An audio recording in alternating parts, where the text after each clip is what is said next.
Madame, Monsieur, bonjour et bienvenue sur Vox Africa. Je suis Fanny Wegscheider. Votre point quotidien sur l'actualité africaine et internationale, c'est tout de suite et c'est dans Vox Flash.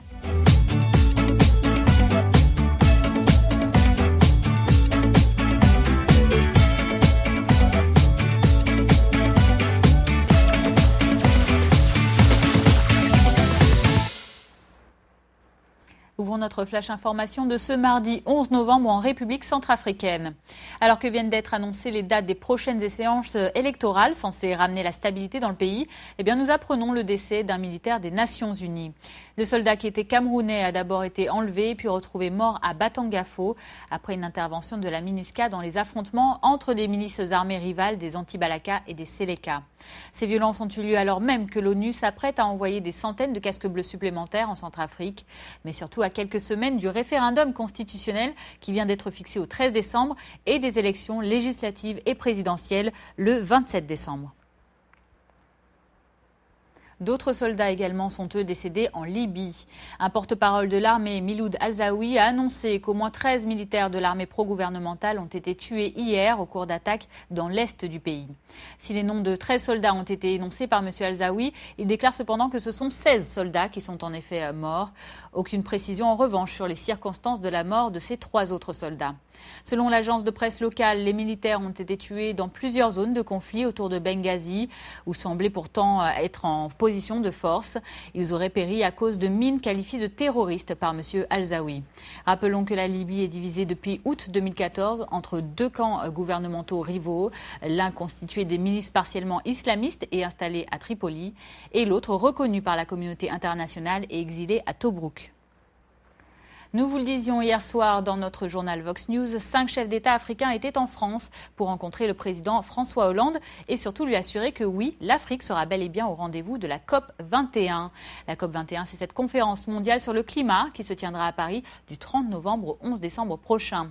L'une des principales questions qui a été abordée hier par le Premier ministre d'Éthiopie, le président de la Guinée, celui du Bénin, du Gabon, celui du Ghana, ainsi que son homologue français, a concerné l'énergie durable en Afrique, notamment l'électrification. Écoutez. Nous faisons des efforts tous les jours pour mieux préserver nos forêts, sachant qu'une exploitation intensive de ces forêts-là pourrait aussi accélérer le phénomène de désordre climatique. Ce sont des efforts importants que nous voulons faire reconnaître, mais c'est surtout pour dire que l'Afrique à Paris sera au rendez-vous et parlera d'une seule voix.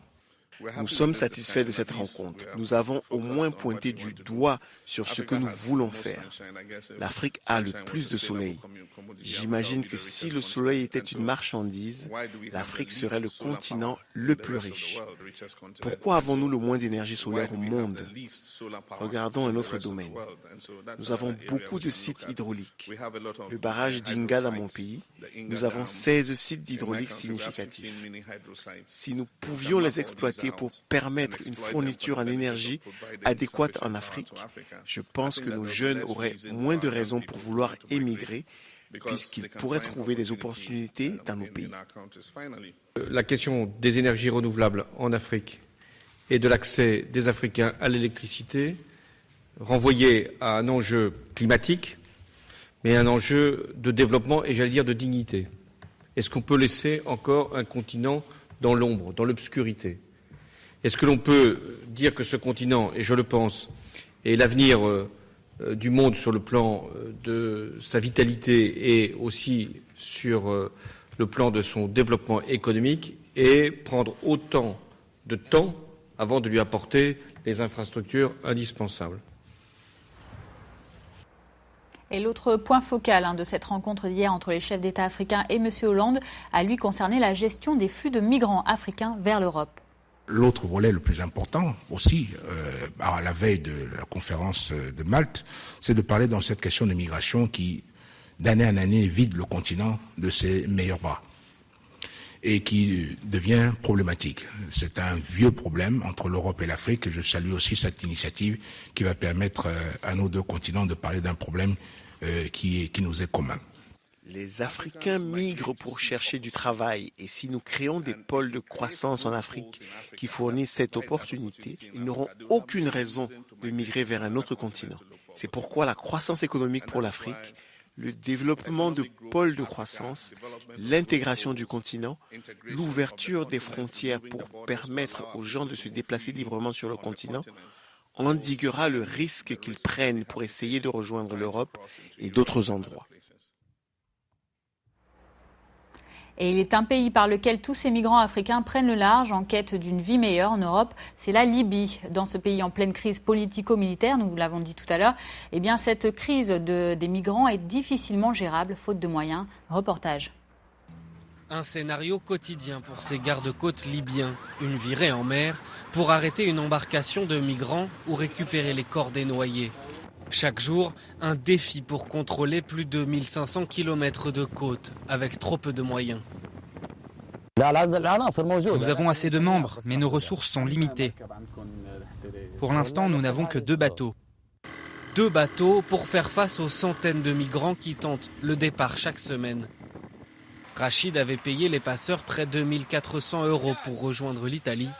Désormais, il est enfermé dans ce centre de rétention, comme 5000 autres personnes dans la capitale libyenne. Des gens en Italie m'ont appelé pour me dire qu'ils étaient arrivés sains et saufs et que nous pouvions entrer en Italie. La Libye est dans une situation proche de la guerre civile depuis 2011, avec 2 gouvernements opposés. Et l'organe de lutte contre l'immigration clandestine, l'OLIC, fait face à des réseaux de passeurs de plus en plus puissants. La majorité des gens responsables de la contrebande sont des Éthiopiens, des Somaliens et des Soudanais. Ils font partie de gangs qui ont un très haut niveau de coordination.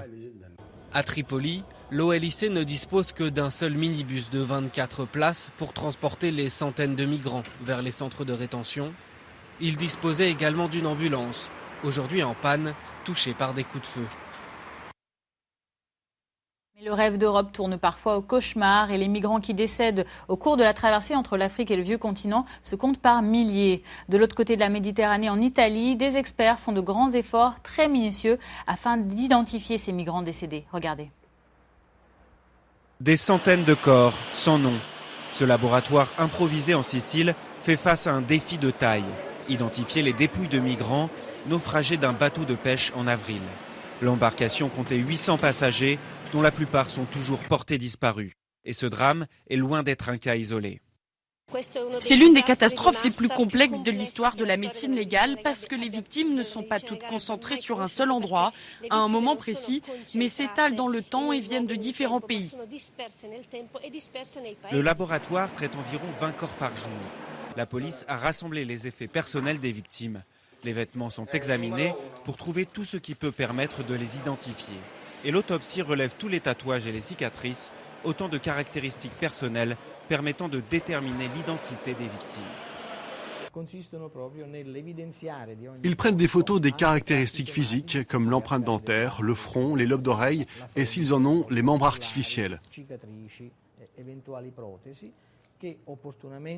Elles sont ensuite rassemblées dans un album qui est distribué aux proches.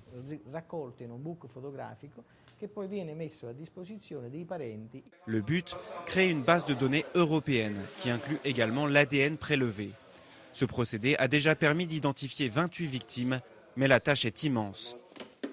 Il existe des listes de passagers récupérés auprès des passeurs. Mais par peur des représailles, les familles ne signalent pas toujours la disparition de leurs proches. Même si ce n'est pas toujours possible, il est fondamental de faire tout ce que nous pouvons pour trouver les noms et les prénoms de ces gens. C'est un geste de respect de la dignité humaine et des droits de l'homme.